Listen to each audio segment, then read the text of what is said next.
The Stellar News web TV देख रहे सभी दर्शकों का बहुत बहुत स्वागत है और मैं हूं सक्षम कालिया। अगर आज के दौर में स्वास्थ्य और अनंत जीवन की बात की जाए तो सबसे पहले जिक्र आता है मेंटल हेल्थ का। मेंटल हेल्थ एक ऐसा टॉपिक है जिसके ऊपर आज के दौर में ग्लोबली बहुत ज़्यादा बात चल रही है, क्योंकि अगर हम मेंटली फिट नहीं हैं तो चाहे हमारे पास पैसा है, शोहरत है, फेम है, लेकिन हम फिर भी सुखी में जीवन जो है वो नहीं व्यतीत कर सकते। तो इसी के लिए बहुत ज़्यादा इसके ऊपर डिस्कशन होती है, बहुत ज़्यादा इसके ऊपर चर्चा होती है कि इसको कैसे कम किया जाए, इसके क्या सल्यूशन हो सकते हैं, क्या चीज़ें हैं, क्योंकि इससे जो है मेंटल हेल्थ का जो है बहुत इफ़ेक्ट देखने को मिल रहा है हमारी दुनिया में, हमारे देश में, जहाँ पर क्राइम बढ़ रहा है, जहाँ पर लोग अच्छा फूड खाते हैं, सब कुछ अच्छा हो रहा है, लेकिन मेंटल हेल्थ पर कुछ ना कुछ ऐसी चीज़ है जो उन्हें बार बार सोचने पर मजबूर कर रही है, खुश नहीं हो रही। तो इसी के बारे में बात करने के लिए आज हम होशियारपुर के नाइस कंप्यूटर्स कैंपस में पहुंचे हैं, जो पिछले 31 सालों से बच्चों का जो भविष्य है उसको बनाने में काम कर रहे हैं। और इस वक्त हम बैठे हैं जहाँ पर वहाँ पर बहुत सारे बच्चे जो हैं इस वक्त अपना करियर बना रहे हैं। तो साइकोलॉजी, इसके ऊपर बात करने के लिए आज हमारे साथ हैं द माइंड मेंटर्स की प्रमुख क्लिनिकल साइकोलॉजिस्ट, करियर काउंसलिंग व parenting coach doctor Sameen Saini, जिन्होंने अपनी उपलब्धियों से बहुत बार होशियारपुर का नाम विश्व भर में रोशन किया। तो इसी की बात करते हैं। नमस्ते मैम। नमस्ते जी। पहले तो बहुत बहुत स्वागत है आपका द स्टेलर न्यूज़ में। शुक्रिया सक्षम, थैंक यू सो मच आपका और स्टेलर न्यूज़ की सारी टीम का कि आज आपने ये मुद्दा चुना बात करने के लिए, जिसकी इस वक्त बहुत ज़रूरत है। सबसे पहले हमारे जो दर्शक हैं वो जानना चाहेंगे कि आपकी जर्नी के बारे में हमें बताएं, किस तरीके से आपकी जर्नी रही है। जैसा कि नाइस कैंपस के बारे में आपने बात की, तो 31 साल पहले ये मशाल जलाई थी मिस्टर प्रेम सैनी ने कि होशियारपुर के युवाओं को होशियारपुर में रह के ही वो सब सुविधाएं दे सकें, हम करियर से जुड़ी, एजुकेशन से जुड़ी, जिसके लिए पहले लोगों को होशियारपुर छोड़ के बाहर जाना पड़ता था। सो कंप्यूटर एजुकेशन से स्टार्ट करते करते, क्योंकि खासकर यूथ में ही हम लोग रहे इतने साल, धीरे धीरे करियर काउंसलिंग की ज़रूरत महसूस हुई, वो हमने शुरू किया। फिर जब कोचिंग के साथ साथ हमें लगा कि मानसिक स्तर पर तनाव, कंपटीशन और बच्चों में जो एक मेंटल स्ट्रेस है ये बढ़ रहा है, ड्रग्स अब्यूज़ जब आया उस वक्त हमें लगा कि बच्चों को हमारी ज़रूरत है। तो ये काउंसलिंग से धीरे धीरे मेंटल हेल्थ प्रोफेशनल की जो जर्नी है वो मैंने तय की। मास्टर्स किया, फिर डॉक्टरेट किया क्लिनिकल साइकोलॉजी में, ताकि हम ग्लोबल लेवल पे लोगों को ये सेवाएं दे सकें। तो जब हमने ये सोचा कि हमने इस टॉपिक पे बात करनी है तो सबसे पहले आपका ही नाम हमारे मन में आया। तो जब इतनी ग्लोबली बात हो रही है कि क्या है मेंटल हेल्थ, जिसका लोग इतना ज़्यादा सोच रहे हैं, परेशान हैं, तो आपसे ही जानना चाहूँगा कि क्या है मेंटल हेल्थ। बहुत अच्छा सवाल है। वैसे जैसे आपने शुरू में बोला कि बहुत बात हो रही है इस पे, ग्लोबल लेवल पे बात हो रही है, हर मंच से बात हो रही है, अखबारों में हम लोग हर रोज़ पढ़ रहे हैं, सोशल मीडिया पे पढ़ रहे हैं, फिर भी इसके बारे में बहुत सारी कन्फ्यूजन्स और दुविधाएं हैं। मेंटल हेल्थ बेसिकली हमारी ओवरऑल हेल्थ का एक हिस्सा है। इसे हम फिज़िकल हेल्थ से अलग नहीं कर सकते, because it's related to mind, और माइंड हमारी बॉडी का एक बहुत अहम हिस्सा है जिसने सोचना है, फील करना है और उसके बेसिस पे फैसला लेना है। सो मेंटल हेल्थ डेफिनेटली एक मानसिक स्थिति है, एक स्टेट ऑफ माइंड है जिसमें हम अपनी ज़िंदगी को जीने के लिए अलग अलग फैसले लेते हैं। और अगर यही डिस्टर्ब्ड है तो आपने बखूबी पहले बोला कि हमारे पास नाम, शोहरत, ओहदा, पैसा, पावर कुछ भी हो सकता है, लेकिन अगर हम यहाँ से ठीक नहीं फील कर रहे, ये स्पेस हमारा सेफ नहीं है, तो फिर हम कुछ भी इंजॉय नहीं कर सकते। So mental health is basically equally important as it is physical health. Mental health जो है उसके बारे में जैसे आपने बताया कि बहुत ज़रूरी है, और जो फिज़िकल जो है, लोग कहते हैं कि फिज़िकली फिट होना है तो मेंटल हेल्थ ज़रूरी है। तो ऐसी जो सोच है लोगों की, कुछ धारणाएं हैं, तो इसके बारे में, क्योंकि आप डॉक्टर हैं, आपको पता है कि कैसे कौन सी चीज़ें जो हैं वो इफ़ेक्ट करती हैं एक माइंड को, तो ये धारणाओं के बारे में आपका क्या कहना है? वैसे तो हम ये बहुत अच्छा एक अनुभव कर रहे हैं वक्त बदलने के साथ कि अब सेलिब्रिटीज़ भी अपनी मेंटल हेल्थ के बारे में खुल के बात कर रहे हैं। और ख़ासकर मैं यूथ से बहुत इम्प्रेस होती हूँ कि वो बहुत मुखर हो गए हैं, वो बहुत वोकल हो गए हैं मेंटल हेल्थ को लेके। हमारे जनरेशन्स और पुरानी जनरेशन्स में जो पहले एक स्टिग्मा था, जो एक संकीर्ण सोच थी कि चुप रहिए, इसके बारे में बात नहीं करनी, ये सारे मुद्दों को घर की दीवारों के पीछे दबाया जाता था या फिर हद से ज़्यादा सिर्फ हॉस्पिटल से दवाई ली जाती थी। लेकिन अभी लोग बहुत कॉन्शियस हो गए हैं मेंटल हेल्थ को लेके। जहाँ तक मैंने महसूस किया है कि अभी भी फैमिलीज़, पेरेंट्स, सोसाइटी और उनका जो एक, चाहे वो ऑर्गेनाइजेशन है जहाँ वो काम करते हैं या वो स्कूल का माहौल जहाँ वो पढ़ते हैं, वहाँ पे वो सपोर्ट सिस्टम नहीं मिलता, वहाँ वो एक्सेप्टेंस नहीं मिलती, वहाँ अभी भी इसको एक स्टिग्मेटिक तरीके से लिया जाता है और जिसकी वजह से लोग अभी भी अपनी डिटीरियोरेटेड मेंटल हेल्थ के बारे में बात करने में घबराते हैं, झिझक महसूस करते हैं। तो ये जो संकीर्णता है, सोच का जो एक दायरा है, इसे हमें बड़ा करना पड़ेगा। आज की माहौल के हिसाब से इस पे बात ही नहीं करना, इस पे सिर्फ लेख ही नहीं लिखना है, हमें आगे आके एक एक इंसान को दूसरे इंसान की मनोस्थिति समझनी चाहिए और फिर जहाँ जिसको ज़रूरत है उसकी मदद के लिए हाथ भी बढ़ाना चाहिए। हम इस टॉपिक में सबसे बड़ी जो बात आती है, जैसे ही हम मेंटल हेल्थ की बात करते हैं, आजकल सबसे बड़ा एक कंसर्न है वो है सुसाइड्स। इतना ज़्यादा इंक्रीज़ हो गया नंबर्स में, इतने ज़्यादा सुसाइड केस आ रहे हैं। तो ये जो मानसिकता है, ये जो स्वास्थ्य जो है, मानसिक स्वास्थ्य, उसके बारे में आपका क्या कहना है? बहुत अहम सवाल पूछा आपने सक्षम, बिकॉज इतना आंकड़ा खतरनाक है ग्लोबल लेवल पे और पहले हम इसे बोलते थे कि ये वेस्टर्न कंसर्न है, लेकिन अभी अगर हम इंडिया में देख रहे हैं तो कोई भी ऐसा घर, कोई ऐसा स्टेट, कोई ऐसा शहर नहीं है जहाँ से हमें आत्महत्या की या सुसाइड्स की खबरें सुनने को नहीं मिल रही। और सबसे ज़्यादा उसमें कारण यही है कि बद से बदतर होती हुई मेंटल हेल्थ, जिसके बारे में वक्त रहते नहीं देखा गया, उसके बारे में कोई सोल्यूशन नहीं किया गया और छोटी छोटी परेशानियां ही कई बार इतनी बड़ी हवा लगने लग जाती हैं कि लोग हिम्मत हार जाते हैं, सोल्यूशन ओरिएंटेड अप्रोच के बारे में सोच ही नहीं पाते, प्रॉब्लम के ऊपर इतना फोकस हो जाता है क्योंकि यहाँ से एक पॉजिटिव स्पेस नहीं है। एक थॉट डिसऑर्डर, एक छोटा सा थॉट डिसऑर्डर भी हमें सुसाइड तक पहुँचा सकता है। लेकिन आजकल तो टेक्नोलॉजी का समय है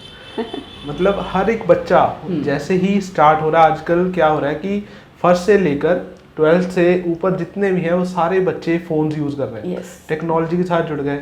कोविड आया तो उसमें पहले तो स्कूल वाले कहते थे कि टेक्नोलॉजी से थोड़ा सा दूर रखो बच्चों को, लेकिन अब बोला जा रहा है कि बच्चों को जितना जोड़ सकते हो उतना जोड़ो। तो आपको तो अभी recently world human rights protection commission की तरफ से ऑनररी डॉक्टरेट अवार्ड भी मिला है। तो आपने तो एक टेक्नोलॉजी को एक हथियार बनाया जिससे आपने पूरे रोशन किया अपने नाम को, अपने होशियारपुर के नाम को। तो आपका इसके ऊपर क्या कहना है? वक्त बदलने के साथ और सुविधाएं बदलने के साथ डेफिनेटली टेक्नोलॉजी को तो हमें यूज़ करना ही पड़ेगा, इससे बचना बहुत मुश्किल है। लेकिन जैसा कहते हैं कि अति हर चीज़ की बुरी होती है, तो अगर टेक्नोलॉजी को सही तरीके से इस्तेमाल किया जाए तो हम घर बैठ के ग्लोबल लेवल की एजुकेशन, ट्रेनिंग, स्किल डेवलपमेंट सब ले सकते हैं, जो मैंने लिया, और फिर अपना स्किल, अपनी सर्विसेज, अपनी जो एक आप कह सकते हो कि योगदान था, वो ग्लोबल लेवल पे लोगों की मेंटल हेल्थ को इम्प्रूव करने में दिया। हमने एक ऐसा सेफ स्पेस क्रिएट किया डिजिटल प्लेटफॉर्म पे, जिसमें बिना अपना पर्सनल इंफॉर्मेशन डिस्क्लोज किए, बिना किसी स्टिग्मा के डर से, बिना किसी झिझक के लोग अपनी मेंटल हेल्थ के बारे में, अपनी पर्सनल परेशानियों के बारे में बात कर सकते हैं।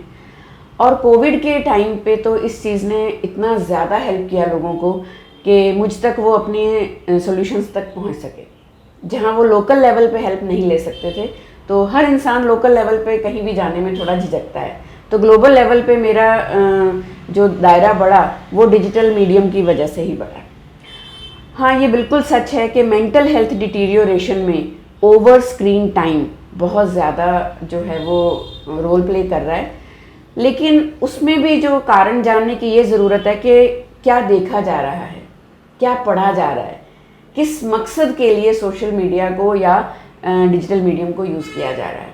क्योंकि उसमें अगर हम पॉर्न देख रहे हैं, उसमें अगर हम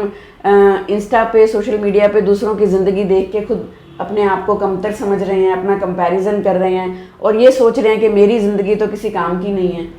तो फिर ये ज़रूर मेंटल हेल्थ पे नेगेटिव असर डाल रहा है। जो आपने अभी बात की कंपैरिजन की, मुझे लगता है कंपैरिजन जो है आजकल कई बार होता है कि पेरेंट्स भी कंपैरिजन करते हैं बच्चों का। तो बच्चे कई बार क्या करते हैं कि जब रिजल्ट आता है तो पेरेंट्स कहते हैं उसको देख जिसके 90% आए हैं, उसको देख जिसके 95 आए हैं, तेरे चाहे 85 आए हैं पर तूने उसको ही देखना है। तो कई बच्चे होते हैं वो उसको एक तरीके से प्रेशर लेते हैं, झेल नहीं पाते, है ना, झेल नहीं पाते। कुछ होते हैं कि चलो कोई बात नहीं अपने 85 आए। आपको क्या लगता है जो अप्रोच है एक इस चीज़ के ऊपर कि एक बच्चा कहता है चलो मेरे 85 आए हैं तो मुझे संतुष्ट होना है, मुझे अपने स्ट्रेस को घटाना है, तो मैं देखता हूँ चलो उसके 80 आए हैं तो मेरे 85 आए हैं, मेरे ज़्यादा है ना। तो कुछ होते हैं वो कहते हैं यार मेरे 2 नंबर कम हो गए। तो अप्रोच कौन सी अच्छी है आपके हिसाब से? देखिए, बेहतर से बेहतरीन होना बुरी बात नहीं है, हर एक को कोशिश तो ज़रूर करनी चाहिए, लेकिन उसमें एक रियलिस्टिक अप्रोच होना बहुत ज़रूरी है। आपने अप्रोच वर्ड बड़ा अच्छा यूज़ किया, ये सारी मार ही अप्रोच की एक्चुअली। तो अगर हम अपनी पोटेंशियल स्ट्रेंथ कैपेबिलिटी से ज़्यादा सोच रहे हैं और या ज़्यादा उम्मीद कर रहे हैं और उसके लिए कोशिश नहीं कर रहे, फिर तो डेफिनेटली ये गड़बड़ होने वाली है, चाहे वो पेरेंट्स की तरफ से है चाहे बच्चे की तरफ से है। जहाँ तक एक्सपेक्टेशंस और कंपैरिजन की बात है तो इसको भी पॉजिटिव तरीके से लिया जा सकता है कि अगर मैंने कंपटीशन कंपैरिजन करना है बेहतर बनने के लिए, किसी को आइडियल मान के रोल मॉडलिंग करके, अगर वो कर सकता है तो मैं भी कर सकता हूँ। लेकिन हाय उसने कर लिया और मैं नहीं कर पाया या मैं नहीं कर पाऊँगा, या पेरेंट्स सोचे कि अगर उसने किया तो मेरा बच्चा भी करे, ये अप्रोच बहुत गलत है। और डेफिनेटली ये बच्चों में मेंटल हेल्थ स्ट्रेस का बहुत ज़्यादा कारण बन रहा है, जो ये अनरियलिस्टिक एक्सपेक्टेशंस और अपने बच्चे को इवैल्यूएट किए बिना, उसकी पोटेंशियल स्ट्रेंथ और काबिलियत जाने बिना किसी और का लाइफस्टाइल, किसी और की जो अचीवमेंट्स उस पर कॉपी पेस्ट करने का जो हम गलती कर रहे हैं, वो डेफिनेटली सोचने का मुद्दा है। आपका जो पर्सनल अनुभव रहा है इस वक्त, तो उसके हिसाब से ज़्यादा कौन सी एज ग्रुप के जो लोग हैं वो आपके पास आते हैं, जिनके ज़्यादा मेंटल हेल्थ जो ख़राब है, कौन सी एज ज़्यादा आती है? डेफिनेटली परसेंटेज या रेशो अगर हम कहें तो वो यूथ की ज़्यादा है, जिसमें हम टीन टू अर्ली एडल्टहुड कहते हैं कि ऑलमोस्ट आप कह लो कि 13-14 साल से लेके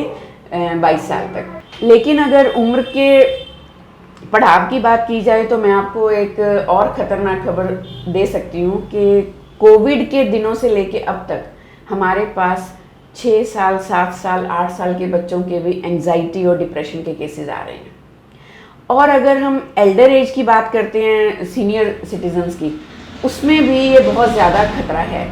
ये और बात है कि वो खुल के सामने नहीं आते या वो थोड़ा मैनेज करने में एक्सपर्ट हो जाते हैं, लेकिन ये हर उम्र के, हर दौर में, हर वर्ग में, हर कैटेगरी में देखने को मिल रहा है। ज़्यादातर ये भी देखने को मिला है कि जो लोग इस मेंटली फिट नहीं होते हैं तो वो ज़्यादातर जो है वो मेडिसिन लेते हैं, काउंसलिंग, तो उनको एक ऐसा लगता है कि पता नहीं क्या बोल देंगे मुझे, तो वो कहते हैं इससे अच्छा ही है कि अगर कुछ फील हो रहा है केमिस्ट के पास जाओ, उसको बोलो भैया सिर दर्द हो रहा है, कुछ ऐसा हो रहा है, दवाई लिख के दे दो बस, हमको नहीं जाना कहीं पे। तो इसका क्या नुकसान है बॉडी के ऊपर या एक व्यक्ति के ऊपर? बहुत बड़ा मुद्दा है ये भी कि बहुत सालों से लगातार हम ये एक्सपीरियंस कर रहे हैं कि जब भी घर में किसी भी फैमिली मेम्बर को किसी भी तरह का कोई मेंटल स्ट्रेस, मानसिक तनाव होता है और उसके नेगेटिव सिम्टम्स दिखने में आते हैं कि उसका बिहेवियर चेंज हो गया, या तो वो उदासीन रह रहा है या बहुत गुस्सा कर रहा है, तो सबसे पहले प्रेफरेंस हॉस्पिटल जाने में ली जाती है कि एक साइकेट्रिक हेल्प ली जाए, जो बहुत अच्छी बात है। लेकिन अगर हम अपने अनुभव से देखें तो बहुत सारे ऐसे डिसऑर्डर्स हैं, जैसे डिप्रेशन है, जैसे एंगर, एग्रेशन या एंजाइटी है, जो आजकल बहुत कॉमन है, उसमें दवाइयों की ज़रूरत एक्चुअली पड़ती नहीं है। जब भी हम मेंटल हेल्थ डिस्टर्बेंस की बात करते हैं तो वो कोई ना कोई एक ट्रिगर, एक कारण, कोई एक उलझन, कोई एक तनाव होता है, तो सिर्फ उसको सुलझाने की ज़रूरत होती है, और जिसमें सबसे ज़्यादा अहम रोल है टॉक थेरेपी का, कि आप बात करके मसले सुलझा सकते हो। इंसान जब तनाव में होता है तो वो कई बार छोटे छोटे सॉल्यूशंस ही नहीं सोच पाता, और एक काउंसलर या साइकोलॉजिस्ट की हेल्प के साथ उसे सॉल्यूशन ओरिएंटेड अप्रोच मिल जाती है। हम ज़्यादातर थॉट्स पे कंसंट्रेट करते हैं और उसमें बच्चा क्या फील कर रहा है, या कोई और एज ग्रुप का इंसान है तो उसको ये दिक्कत आ रही है तो क्यों आ रही है, उन कारणों का निवारण बताया जाता है। दवाई खाने से सिम्टम्स दब जाते हैं कि उसके बिहेवियर में वो सिम्टम्स नज़र नहीं आते, लेकिन यहाँ जो इशू चल रहा है, यहाँ जो हफड़ा दफड़ी मची है, वो शांत नहीं होती, वो फिर से बार बार क्रॉप होती है, और ऐसे करके उसको दवाई ज़्यादा देर तक खानी पड़ती है, और फिज़िकल हेल्थ पर भी उसके गलत असर होते हैं। और फिर लोग कहते हैं कि दवाइयाँ लग जाती हैं, दवाइयाँ लेनी नहीं चाहिए। दवाइयाँ हम खुद लगाते हैं। अगर हम पहले साइकोलॉजिकल हेल्प लें तो 75% ऐसे डिसऑर्डर्स हैं साइकोटिक केसेस को छोड़ के जिसमें दवाइयों की ज़रूरत नहीं पड़ती, सिर्फ और सिर्फ काउंसलिंग और थेरेपी ही काम आती है। इसमें एक चीज़ ऐड ऑन भी करनी है कि आजकल लोग खुद डॉक्टर बन गए हैं, है ना। आजकल हमारे पास गूगल जो सो कॉल्ड गूगल बाबा हैं, तो उनसे हर चीज़ पूछ लेते हैं कि अगर उनको किसी को डर लग रहा है तो गूगल पे सर्च करेंगे डर को कैसे बनाएं। और एक और चीज़ ऐड ऑन है कि मैंने खुद एक स्टोरी पढ़ी थी अपने स्कूल टाइम में, जिसमें एक बंदा जो है लाइब्रेरी में जाता है और बुक खोलता है, उसमें पढ़ता है कि अच्छा ये अगर ये सिम्टम है तो ये बीमारी है, तो ये सिम्टम है तो ये बीमारी है। तो वो जैसे ही पढ़ना स्टार्ट करता है उसे लगता है मुझे ये बीमारी भी है, ये बीमारी भी है, ये भी है। तो फियर, एंग्जाइटी, टेंशन, क्या ये सब डिप्रेशन है? इसके ऊपर थोड़ा क्लैरिटी दो। नहीं, बहुत बहुत बड़ा एक जो डिसऑर्डर इस वक्त हमें देखने में आ रहा है, जैसे जैसे टेक्नोलॉजी हमारी लाइफ में आई है और जैसे आपने बोला गूगल पे सब कुछ अवेलेबल है, साइबर सिंड्रोम बोलते हैं इसको। ये अपने आप में एक खतरनाक डिसऑर्डर है कि छोटी सी चीज़ को ढूंढते ढूंढते हम इतनी डेप्थ में चले जाते हैं कि साइकोलॉजिकली सोच सोच के वो सारे सिम्टम्स हमें अपनी बॉडी में नज़र आने लगते हैं। हम छोटी सी उदासीनता को, छोटे से जो निराशा को डिप्रेशन का नाम दे लेते हैं, और घर में अगर बच्चा 2-3 बार गुस्सा हो गया, उसने ज़रा सा झगड़ा कर लिया तो हम कहते हैं ये एंग्जाइटी हो गई है, और फिर उससे रिलेटेड सिम्टम्स हम ढूंढना शुरू करते हैं, जिसका डेफिनेटली बहुत बहुत नुकसान हो रहा है। इसके लिए हमेशा एक प्रोफेशनल गाइडेंस और हेल्प लेना ही सबसे बेहतरीन उपाय है। जैसे आपने पिछला जो क्वेश्चन था उसके आंसर में बताया कि यूथ जो है वो सबसे ज़्यादा आपके पास आ रहा है, तो आजकल यूथ जो है वो एक ऑल्टरनेटिव ढूंढता है हर एक चीज़ का। तो ऑल्टरनेटिव, अगर किसी को डिप्रेशन है, किसी को फील हो रहा है कि मैं लो फील कर रहा हूँ, मेरे को टेंशन ज़्यादा हो रही है, तो उसका ऑल्टरनेटिव आजकल ड्रिंकिंग, स्मोकिंग, मतलब ड्रग्स तक बात आ गई है। तो आपका इसके बारे में क्या कहना है कि ये किस तरफ यूथ जा रहा है?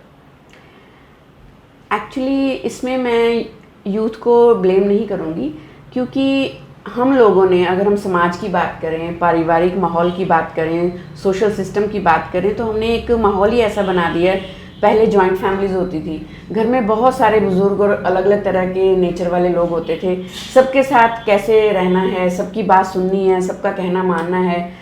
हर एक की लाइफ में बहुत सारी इंटरफेरेंस होती थी, कंट्रोल होता था। अभी न्यूक्लियर फैमिलीज़ के बाद एक और बहुत बड़ा बदलाव आया है कि बच्चे बहुत कम उम्र में घर और शहर छोड़ के पढ़ाई के लिए, नौकरी के लिए नई जगहों पे जा रहे हैं, जहां आप सोच सकते हो कि सभी इमैच्योर लोग इकट्ठे रह रहे हैं, जिन्हें वहां पे देखने वाला, सुपरवाइज करने वाला, गाइड करने वाला कोई नहीं है, और कंट्रोल के बिना जो चीज़ें आसानी से मिल रही हैं तो उन तक पहुंचना बड़ा जायज़ है और बड़ा जेन्युइन, या मैं कहूँगी नॉर्मल है। सबसे पहले तो हमें ये सारा जितना भी नेगेटिव मटेरियल है जो हमारे बच्चों की ज़िंदगी ख़राब कर रहा है, उसके लिए मैं सारा का सारा जो दोष है वो सरकारों को दूंगी, सिस्टम को दूंगी, जिन्होंने ये सब अवेलेबल कराने के ऊपर कोई कंट्रोल नहीं किया। दूसरा जो मेरा मुद्दा ये है कि पेरेंट्स बच्चों में IQ और इंटेलिजेंस, एकेडमिक परफॉर्मेंस पे बहुत ध्यान दे रहे हैं, लेकिन EQ पे ध्यान नहीं दे रहे। इमोशनल क्वेश्चन जो है, इमोशनल रेगुलेशन, एडवर्स सिचुएशंस में, डिफ़िकल्ट टाइम में अपनी इमोशंस को कैसे मैनेज करें, सही दिशा में कैसे सोच पाएं और एक सही सोल्यूशन पे कैसे पहुंचें, ये बच्चों को कोई नहीं सिखा रहा, ना स्कूल में, ना कॉलेज में, ना घरों में। और बच्चे घरों में भी देख रहे हैं कि मेरे पेरेंट्स स्ट्रेस को कैसे मैनेज करते हैं। अगर फादर ये कह रहा है कि यार 2 पैगी तो लगाता हूँ, इससे मेरा थोड़ा सारे दिन का बोझ और तनाव कम हो जाता है, तो बच्चे को हम सीधा सीधा ये मैसेज दे रहे हैं कि बेटा जब भी स्ट्रेस हो, जब भी कोई डिफ़िकल्टी हो, 2 पैक लगाओ, 1 पफ लो, सोल्यूशन हो जाएगा। तो इसके लिए हमें अपने माहौल में, अडल्ट लाइफ में इस चीज़ को चेक करना बहुत ज़रूरी है, क्योंकि ये वही बात है कि मुर्गी पहले आया या अंडा। अब मेंटल हेल्थ की वजह से बच्चे इस तरफ जा रहे हैं या इसकी वजह से मेंटल हेल्थ का शिकार हो रहे हैं, ये दोनों ही कड़वे सच हैं। मैम, आपकी इस फील्ड में बहुत सारी अचीवमेंट्स हैं, बहुत सारे अवार्ड जीते हुए हैं, लेकिन जो द माइंड मेंटर्स एक चीज़ है, उसमें आप बहुत देर से जो अपनी सेवाएं दे रहे हैं, वो क्या चीज़ है और किस तरीके से आप उसको आगे बढ़ा रहे हैं, क्या विज़न है, उसके बारे में बताएं। बेसिकली जैसे मैंने आपको पहले बताया कि एक दौर ऐसा आया हमारे प्रोफेशन में जब बच्चे काउंसलिंग से अपनी परेशानियों से उबर ही नहीं पा रहे थे। तो तब देखने में मुझे ये लगा कि कुछ ना कुछ और चीज़ है जो बॉदर कर रही है। तो तब हमने मेंटल हेल्थ के बारे में, साइकोलॉजिकल डिसऑर्डर्स के बारे में पढ़ा। मैंने फिर उसके लिए मास्टर्स किया। तो दी माइंड मेंटर्स जो इन्वेंट किया गया या खड़ा किया गया, ये बेसिकली एक ऐसा सेफ स्पेस है जहां हम कॉन्फिडेंशियल, नॉन जजमेंटल और अनबायस्ड लिसनिंग देते हैं जिसको भी अपनी मानसिक परेशानियों से कोई तकलीफ़ है। और उसके लिए हम जो सॉल्यूशंस देते हैं, धीरे धीरे ये सॉल्यूशंस अप्लाई करके हर वर्ग, हर उम्र का जो इंसान है वो दोबारा से अपनी ज़िंदगी बेहतर से बेहतरीन बनाने में कामयाब हो रहे हैं। मेरा जो विज़न है वो सिर्फ कुछ लोगों तक पहुंचना नहीं रहा है। I want to serve masses throughout globe, जो मैंने कोविड के टाइम से लेके अब तक कोशिश भी की है और ये कोशिश हमारी कामयाब भी हो रही है। अब हम बहुत सारे शहरों से, बहुत सारे अलग अलग स्टेट से जो है वो लोगों को सर्व कर पा रहे हैं थ्रू जूम कॉल्स। और मैंने कुछ ऐसी साइकोलॉजिकल टेक्निक्स डेवलप की हैं जो एक्टिविटीज़ के तौर पे, एक्सरसाइजेज़ के तौर पे, सिर्फ बातों के तौर पे नहीं, प्रैक्टिकली एक्सरसाइजेज़ के तौर पे उन्हें हेल्प करती हैं अपनी मेंटल हेल्थ सिचुएशन से बाहर आने के लिए। किसी भी तरह का जो डिस्ट्रेस है उसको समझने में, रिलेशनशिप इश्यूज़ हैं तो उसमें हम काफ़ी सारा इंटरपर्सनल रिलेशनशिप थेरेपीज करते हैं। एक बहुत इम्पॉर्टेंट मुद्दा जो आपने भी डिस्कस किया कि इंसान एक वीक मोमेंट में कितना खतरनाक फैसला ले लेता है कि वो सुसाइड करने का सोच लेता है, क्योंकि उसे सोल्यूशन नहीं मिल रहा होता या वो हेल्पलेस फील कर रहा है, अकेला फील कर रहा है कि कोई सपोर्ट सिस्टम नहीं है, किसके पास जाए। उसके लिए माइंड मेंटर्स की तरफ से एक फ्री हेल्पलाइन सेवा 24/7 रहती है, जिसमें हमारा एक फ़ोन नंबर, वो मेरा पर्सनल फ़ोन नंबर है